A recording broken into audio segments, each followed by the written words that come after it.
perhaps run into the true antagonists of this manga, or are there someone else? Either way, for good or bad, I'm getting serious acnologia vibe from this girl. And given the fact that she says that there is a guild of them, it wouldn't be surprising if many of them are similar to acnologia. Of course, that's just gonna make people complain a lot more, but acnologia wasn't that bad of a villain. Everything he did made sense.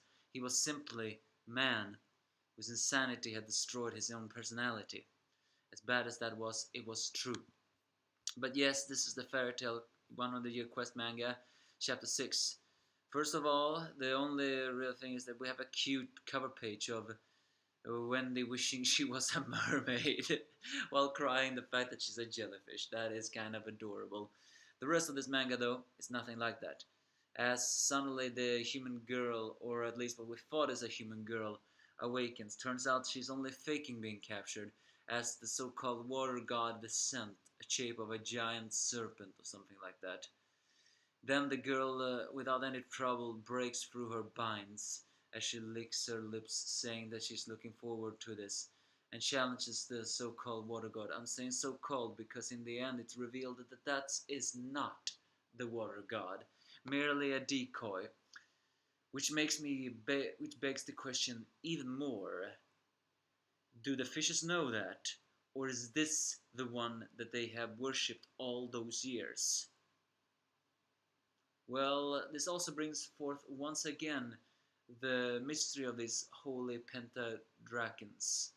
What exactly is their goal? They do not even descend. The fact that they didn't even descend to eat this girl, I mean, that one didn't even descend to eat this girl, suggests two things. One, they do not eat humans, or two, they just feel like they don't want to expose themselves out of the threat that there are other people like her. Because the ending of this manga hints towards something else. So either way, this girl fights this water god with a confident smirk on her face, and eventually even managed to slay it with a Dragonslayer magic, showing this is the second girl that is a Dragonslayer, after Wendy. And unlike Wendy, this one is pretty well stacked. She's a blade dragon, but yes, the serpent is not a water god, as she suddenly begins to eat part of its flesh, much to the surprise of everyone else. As she turns towards the fishes of Team Natsu, Natsu says to Lucy to turn him back, and she does, and he managed to block her blade attack. As she reveals herself to be, the girl is revealed to be a dragon slayer. And here's the strange part, although not completely strange part, is what she mentions. She mentions about the different generations of dragon slayers. Natsu and Gajeel and Wendy were the first, taught power by a dragon slayer. The second generation were those that have a lacrima of a dragon inside themselves. The third were those that were true, both trained by a dragon and had lacrima in them. But here's the thing, she mentions a fourth in some far-off land. Those who were created by magic alone, from nothing to serve as magic weapons, are the fourth. Here's the thing, did we ever run in to the fourth? She does say, and in some far-off land, probably implying that we never saw the fourth generation, or are we gonna see them in this manga? Either way, this girl is of the so-called fifth generation that was not trained by a dragon, nor got lacrima from a dragon. No, they somehow got the power of a dragon by eating their flesh, therefore stealing their powers. A fifth generation called the Dragon Eaters. As the girl just keeps on smirking, she mentions that she was hoping to eat the holy pentadragons in order to get more power. And she reveals her name to be Kyria, the Blade Dragon. So yes, this is the power of the guild, Diabolos.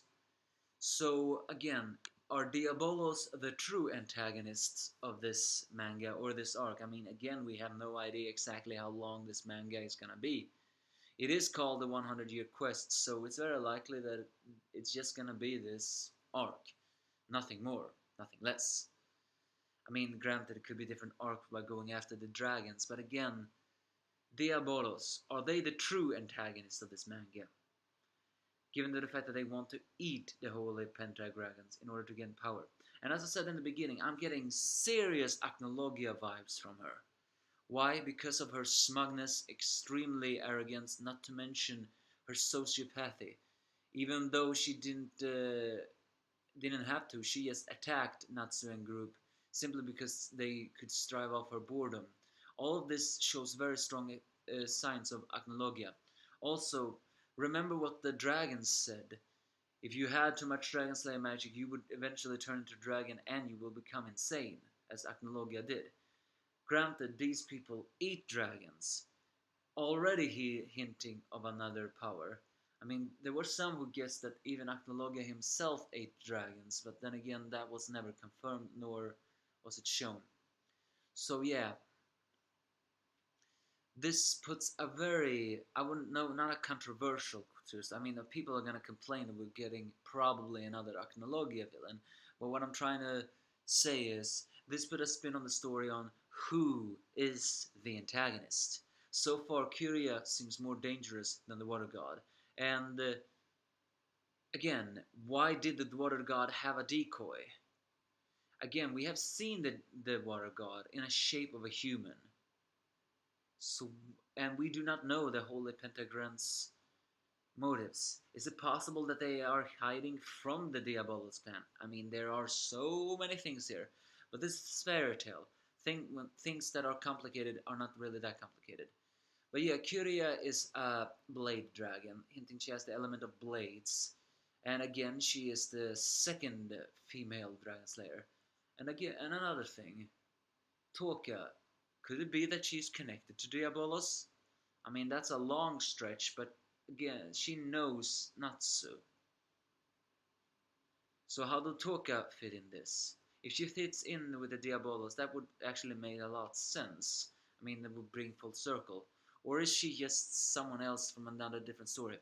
We have no idea where this arc is heading. But I guess that's what makes this exciting. So that's basically the chapter. Add some nice action scenes of it. To be honest though, I don't really like Kyria that much, simply because I don't really like her arrogance. I really hate those type of villains the most, because it takes a long time before they are finally defeated and get humbled. However, we'll see what happens. Other than that, her element and her outfit are pretty sexy. So give me your thoughts if you have any. Like and subscribe if you want to.